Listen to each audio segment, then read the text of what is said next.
Hello, everyone. Welcome to the Heart Room. I'm Travis Bruce, and today we're doing another Women of Heart Spotlight. Today I have with us, she is the COO of ETHEREAL Horror Fest that's going to be happening November 15th through the 17th in Austin, Texas. I have with us Marina Cantu. Marina, welcome to the Heart Room. Hi, thank you for having me, Travis. It's excited to be here. Well, I'm glad to have you on. Glad to have you on. Tell us a little bit about your Horror Fest. Yeah, so just in a nutshell, ETHEREAL Horror Fest is a horror genre film festival here in Austin, Texas. It is run predominantly by women, and I always like to express that it's beyond just a film festival because it's more than just coming and sitting and watching some films and maybe, you know, mixing and mingling. This year we actually have like a live master class with special effects makeup artists. We have tarot readers. We have, of course, Q&A and panels, which are great too. We are also including a conference for emerging and student filmmakers as well. So that's all there. And then to top it off, of course, we have an awesome spooky terror express bus ride to a location where we're going to be doing a live investigation, and that's for our VIP Masker badge holders as well. So it kind of goes beyond just, you know, watching films and chatting with people. It's pretty awesome. And it's pretty awesome also, too, that this is a predominantly woman-ran film festival, horror film festival. Now, how long have you been doing this film festival? Well, we are actually going on year 5. Elizabeth Lloyd is the creator and festival director of ETHEREAL Horror Fest. She's actually under the weather today, or else she would have been here as well. But yeah, she kind of sent me, you know, in her own words, she said ETHEREAL Horror Fest was born from her deep-rooted passion for horror on the silver screen. She wanted to recreate that powerful feeling of being completely immersed and transported by film, just as she had experienced. And after diving into filmmaking herself, it became clear that the next step was to give back by helping other filmmakers bring their vision to life. So we are going on year 5 of ETHEREAL Horror Fest. I came on year 2. So this is my 4th year with ETHEREAL. I love it. And do you know what I love? I mean, you know, I do a spotlight for women of horror on my show because there's so many women horror creators, indie horror creators right now. I mean, you think about it, even 10, 15 years ago, there weren't that many. And like, women love horror. I mean, women every day of their lives is a horror movie in some way or form. Yeah, I was literally going to say that. I was going to say it's because we experience horror in our life in so many different ways, right? So it's born from that innate nature of experience, right? Of just being a woman. And I think, to your point, that it's become more prevalent now is because there's been more movements of women just being unapologetically, you know, ashamed of being a woman, and they're really using we're really using that as kind of like we're taking ownership back of being a woman, and it's no longer this kind of like, you know, meek, hide in the shadows type of thing. We're letting our inner freak out, and you're just going to have to deal with it, like, kind of thing. So, and that's great, and it's great because it's when it comes to horror, I like to hear, I mean, and see all walks of life what their vision of horror is. You know, I mean, to just see one particular group's vision of horror, it was fun for a while, but like now we're going to see, you know, women, minorities, everyone is coming out, you know, even gender-wise, are coming out and they're telling their story and their vision of horror, and I am loving it. Yeah, definitely. I mean, horror is so subjective in the sense that there's so many subcategories to horror as well, that like we can go from, oh, I'm going to take out this knife and stab you, and there's a horror film, to I literally am sitting with myself and am internalizing all these deep thoughts, and it's running away with me, and that becomes a horror film too. That gets, you know what I mean? There's just so much on that spectrum of horror that there's so many stories to be told, and you know that's why it's great that there's just, like you said, all walks of life, different cultures, different genders, different identities. Yeah, and we're open to all of that. That's one of our biggest things with our diversity and inclusion, as well as making sure that those voices that wouldn't normally be given a platform for a voice are voiced. I agree. And one thing I want to say too is, breaking on what you're saying, is too that when it comes to horror and subgenre, why I meet someone, they say I don't like horror. I'm like, that's a blanket statement to say, because there's so many different subgenres. I mean, there's cerebral horror, there's romantic horror. I mean, there's to say that you don't like horror, you just haven't found the horror, the subgenre that you like. Right.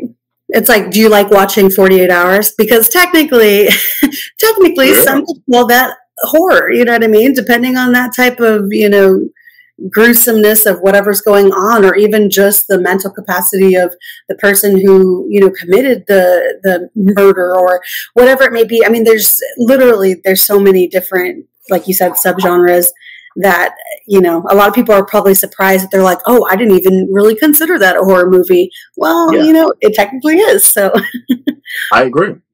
Now, what are some categories that we're going to see at your film festival? yeah, so really we kind of have a little bit of all over. We've transitioned. At the very beginning, we did kind of have a category of like, this is specifically this type of films and this is this type of films. We've kind of really opened it up a little bit more into just having short blocks and features. But really, you're going to see a little bit of everything.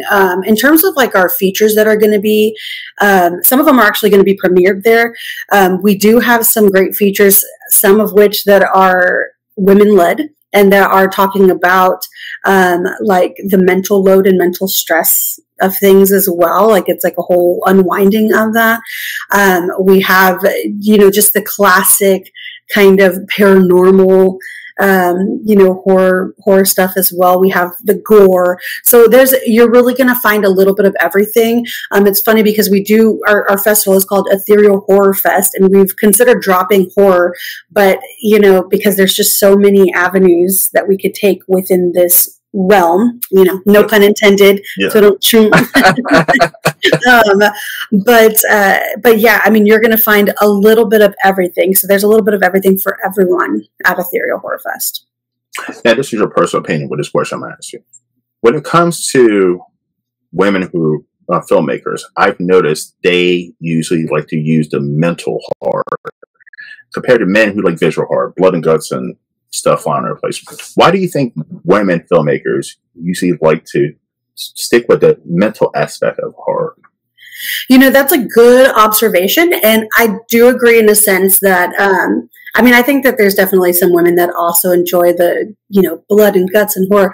But, we were actually on a podcast last year too, and it was 3 of us women and 1 man, and we talked about like our favorite horror films and stuff like that. And his, like, all of ours were more kind of like either paranormal or something else, and his was like a gory one, and we were like, oh my goodness, it's just so typical. I honestly, and I can't speak for all women, right? And I'm not going to speak for all women, yes. But for myself personally, anytime that I consider sitting down to screenwrite, and I'm considering sitting down to screenwrite a horror film, my first gut instinct is to go with something mental or internalized. And I think it's because, for me at least, I know that I am emotionally open to really digging that deep. You know what I mean? Because there is, when you tell people the word horror, they instantly go to blood, knives, guts, whatever. Like I with a mask on. Yeah. It's a very, very surface level of the genre. And I think for a lot of women, I can say this for a lot of women, we have this innate ability to just sit and allow ourselves to really dig deep, because a lot of us have also, like you mentioned at the beginning of the interview, our lives, literally, we live in horror sometimes. Yeah. So we have experienced those depths of emotion. And I'm not saying that men haven't experienced those, because you definitely have, and you are capable of them, and your feelings and emotions are valid. And it's important for those to also be broadcasted and showcased as well, if it's what you're choosing to do, right? Yes. But I know, like, for me personally, there's something about sitting with myself and just allowing myself to reflect on my own inner being and really just kind of go in and dig deep, that allows me to pull out some of these just horrendous things, you know, those darker sides. And I think we're not afraid to show those versus just like, we're going to have a murderer who's in the a murderer in the woods with a knife. He's going to have an axe as well. And they're going to go crazy, you know? So, yeah, that's just my own personal opinion. Again, I can't speak for all women. And again, I do think that there's plenty of men out there that have the same type of capacity and capability. I mean, like if we look at Jordan Peele, right? Yeah, like his films, like he doesn't have he does have some that have like, you know, the blood in, but a lot of his films, which some people would be like, oh, they're not horror. Yeah, they really are. But a lot of them have a very innate, like mental, like overtone to them. You know what I mean? Like they're all kind of twisty and turny, and they really get you thinking, and you have to kind of like go in yourself and be like, oh shit, have I been living this double life myself? Am I a shadow person living under the street? You know what I mean? Like, so it's definitely there. But I think that just women, because of what we go through on a day-to-day, we are kind of in touch with that emotional side more often than not. And that's not just because, you know, we have menstrual cycles and people like to say that we're irrational. That's not the case. It's that we are truly living in times where we are constantly having to face those emotions and whatnot. So that's what I really think that's why that's the first thing for us. Because I mean, I've noticed even like the older I've gotten, like I'm in my 40s now, and like, you know, my taste in horror has changed over the years. And you know, listen, I grew up on horror. 5 years old, watching the original Texas Chainsaw Massacre. My mom was a big horror fan, and like I used to love the blood and guts and all of that stuff. But like the older I've gotten, I like character development. I like a good story. I like a good backstory. I need those things. I can do a blood and guts movie every once in a while. They're fun, but like but that doesn't keep my attention anymore when it comes to a horror film. I think that's called emotional maturity, Travis. Yes, that's what I think it's called too. But at the same time, but there's a lot of men at my age who love the Terrifier. They love the Halloweens and stuff. And I like those movies for what they are, but that's something that I'm just not going to rewatch or revisit constantly. Right. And I think it also really depends on the type of horror lover that we're talking to, because are you a horror lover that's like, oh, it's spooky season, let's go watch a scary movie, or this cool, you know, there was a lot of stunts put out for, you know, PR stunts for Smile. And so we really want to gather up our friends and go watch it. Or are you the type that it's like, it's a Tuesday evening and I just made myself a bowl of spaghetti and I'm going to sit down and put on this, you know, 3-hour horror movie and just be alone and enjoy it. You know what I mean? I'm watching a 3-hour horror movie now. Right. Yeah. You know, it's a little long, but that's a little long.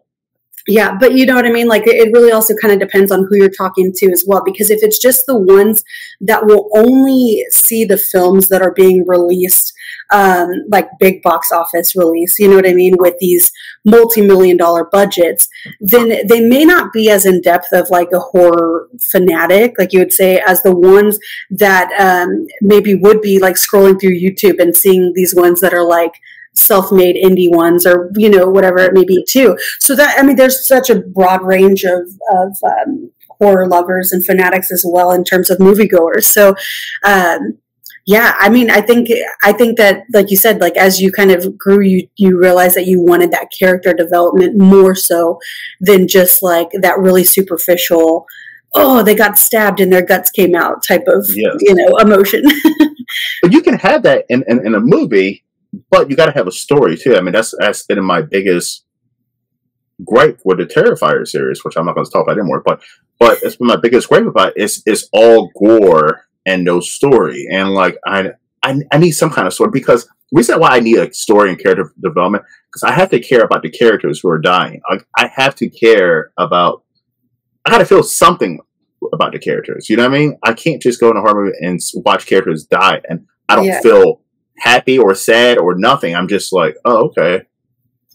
Like, I think at that point, we're switching who the protagonist and antagonist is in the film.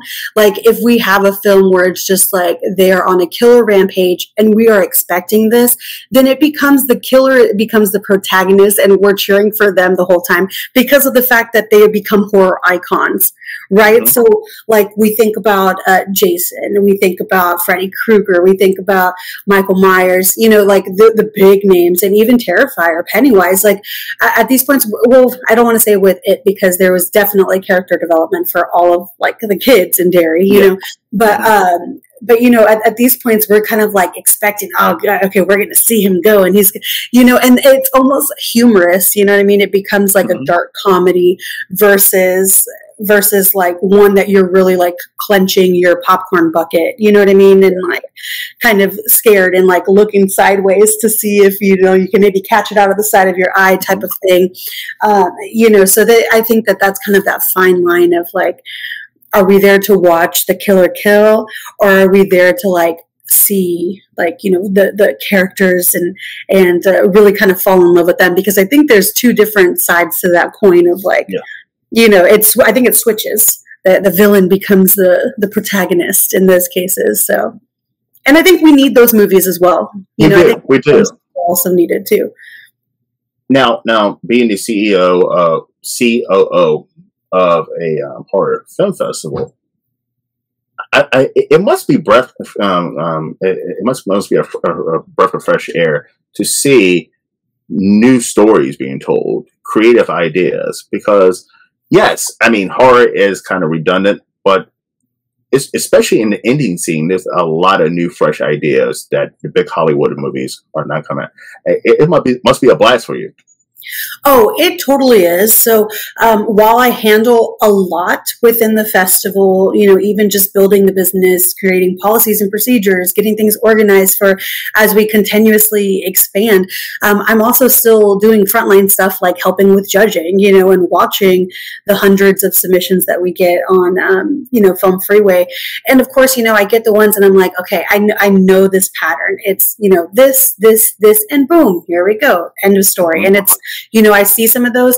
And the thing for me that's really a breath of fresh air is whenever I forget that I am watching an indie film, you know what I mean, while I'm watching it. So if I'm sitting there and I, you know, because apart from being a COO of Ethereal Horror Fest, I'm also a director, a screenwriter, a producer, and a represented actress as well. So I work in the industry as well on both sides of the camera. So if I'm watching a film and I'm sitting there thinking like, okay, I know exactly where the camera's at. I know where the extras are sitting. I know what the director just told everybody to do. Like I can, if I'm sitting there and I'm being a filmmaker while I'm watching it, then I'm not drawn into the story. If I'm sitting there and I'm like, oh, shit, like watching it, and I'm just like, you know what I mean? Like kind of lost, and I like forget that, oh, I'm supposed to be judging this, you know, then I'm like, okay, that was actually really good, you know, and it's, some of them like have these super big twists that like I did not expect at all, or some of them are hilarious. I love the dark comedy ones. Those ones are a breath of fresh air. And I love that in the indie world, when it comes to dark comedy, we're allowed to just kind of not, are we allowed to cuss on this? I don't know. 100%. 100%. Yes. We're allowed to not give a fuck. You know what I mean? So I've seen those ones that if anybody else who was not in the industry or not a horror lover came in and was watching what I was watching, they would be like, oh my gosh, this is horrible. The quality sucks. What is up with the camera? Why are they acting? The actors suck. And I'm like, no, it's shitty throughout the entire film on purpose. And it's hilarious. You know, like it literally makes me laugh, you know. So with those, I love getting those in the group of like all the serious, really artsy ones, you know, that you get in indie film. You get the ones that are like subjective of like, oh, this is dark and it's horror, and it doesn't necessarily follow the same line, a pattern of regular horror. And then I get those really dumb, raunchy, like purposefully, you know, low quality type of ones. They just kill me, like in the best way. They're so funny. But is it hard as a filmmaker to judge or critique other filmmakers' films? I would say that it's hard, but at the same time, whenever I critique anything, I like to be constructive. Like, I like to say, look, I'm also a mom, so I kind of know how to go about doing that. I have 4 children, so I kind of know how to go about, you did, being constructive. Like, oh, I really appreciate the way that you did this.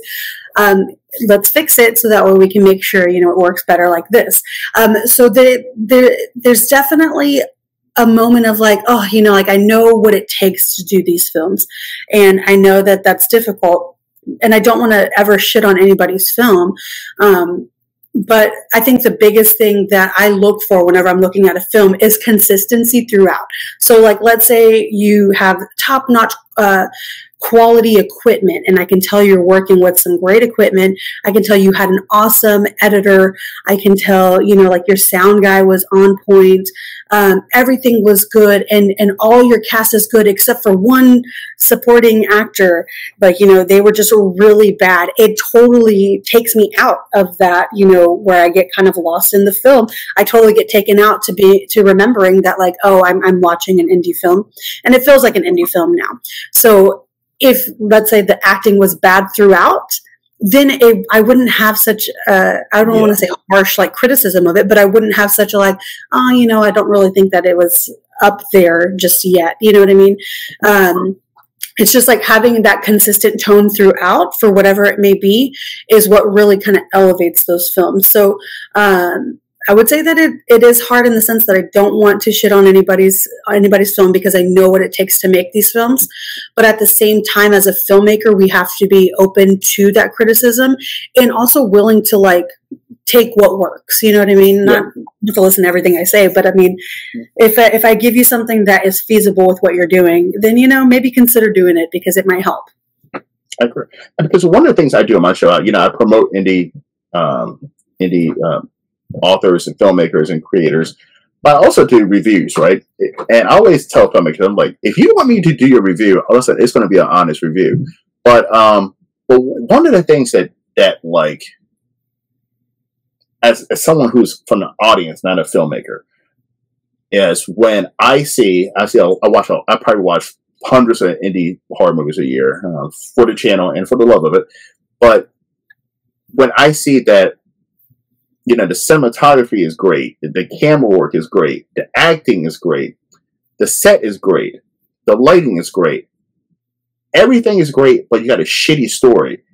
That drives me nuts more than anything, because like you have all the pieces in play. I can understand someone who it looks like they shot on under Android or something, and the light is shading off and this and that, and it has bad quality acting, and you got a shitty story on top of it. I get it; it's consistent, like you said. But to have all those pieces in play, which shows that you are somewhat, you're a good filmmaker. You know how a good film is supposed to flow, but the story is just off.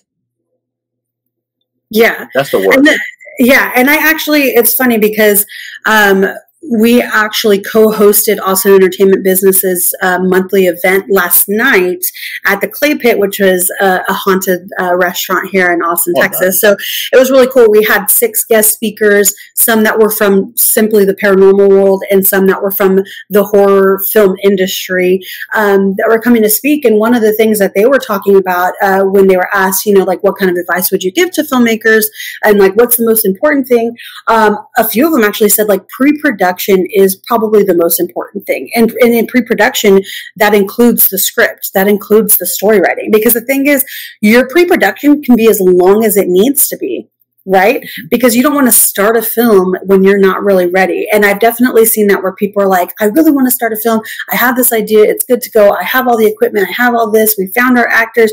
We've got locations. Let's go. They jump into it and they have a shit script. You know what I mean? They just rush through that. We just want to film. I get it, because we all have that itch as filmmakers to want to just be on set. Like, it's, to me, I can spend a 12-hour day on set and be totally okay with it versus spending an 8-hour day behind a desk, you know what I mean, on the phone or something. So, I totally understand it. We're like, I just need to get back on set, but at what cost, right? Like, if we're going to do something, let's do it quality. And the biggest part of that is that pre-production, like getting everything planned to a T, making sure you have a quality script. And that's why I always recommend too, like have your trusted people, your trusted inner circle that's maybe, 4 people or less, that you're going to give them your script for them to read and give you your honest criticism of it. So that way, you know what I mean? Because we can only see things from our own perspective. And unless it's seen by somebody else's eyes, we're not going to see those things that we're missing, So because I can watch a poor quality movie that has a good story. I can sit through and watch it and be engaged. It could have bad acting, could have all that and poor quality, but it has a good story it keeps me engaged. I can sit through that, but like a movie with a bad story it's unwatchable. Right, exactly. Yeah, no, I totally get that too. And it's kind of like you're watching the film and you're like, where's this going? Why is this happening? What are we doing here? Like, okay, I totally understand and get that as well. Okay, Marina, where can everyone purchase their tickets? Oh yeah, by the way, tell us a little bit about where everyone can purchase their tickets, where it's taking place, times, and all that good stuff. Yeah, so you can actually learn all that information at ETHEREALHorrorFest.com. ETHEREALHorrorFest.com. The festival this year is happening November 15th through the 17th. From the 15th through the 16th, it is going to be at AFS Cinema here in Austin, Texas. And then if you are a VIP badge holder, then you get access to the Aftermath VIP party that's happening on the 17th at Kickbutt Coffee in Austin, Texas. We have great days planned for you. That Friday the 15th is going to be from like a 5 to midnight type of thing. And then on Saturday, it's going to be a noon to 10. And then, like I mentioned previously, we are going to jump on board a Terror Express here. And that's going to go until like 1 o'clock in the morning. I have to put it out there, disclaimer, you may get possessed or cursed or stuff like this after it. We are not liable for that. So enter at your own risk. But it is going to be a lot of fun. So yeah, ETHEREALHorrorFest.com is where you can go to learn all about the festival and purchase tickets. And the website will be down in the description box, so definitely click on it, purchase tickets. And if you're in Austin, Texas, by the way, Austin, Texas I live in Baltimore, and I say, if somebody said right now, what are 3 places you would relocate to? Austin, Texas is always my top 3. I've been there once, and I fucking love Austin, Texas. Yeah, Austin's pretty good. I'm actually a local. I'm born and raised in Austin, which is really hard to come by nowadays. Yeah, you meet people and they're like, I've been here for 3 years. I'm like, that's cool. Yeah, but we welcome it. It's definitely a booming city, and we've got a lot going for us. And I do, Travis, want to offer your listeners that are watching this podcast or watching this, interview right now. If you're listening and you do want to purchase those tickets, you can enter code Horror Realm 15 to get 15% off the VIP badges for Ethereal as well. So listen, that will also be right here at the bottom of the screen. It's going to have Horror Realm 15, so definitely type that in. Thank you, Marina. That's pretty awesome. Yeah, thank you so much for having me. No problem. And Marina, listen, next year I'm gonna try to get my ass down to Austin, Texas. Yeah, you need to. You need to definitely check that out. I need to go back to Austin. I love Austin so much. By the way, if you've never been to Austin, Texas, it's a fun little city. We do also have a hotel block too. So if you're coming in, because we do have people that come in from all over the states and stuff. So, if you are going to be coming in, we do also have a hotel block for our guests that's literally 5 minutes from the venue. So.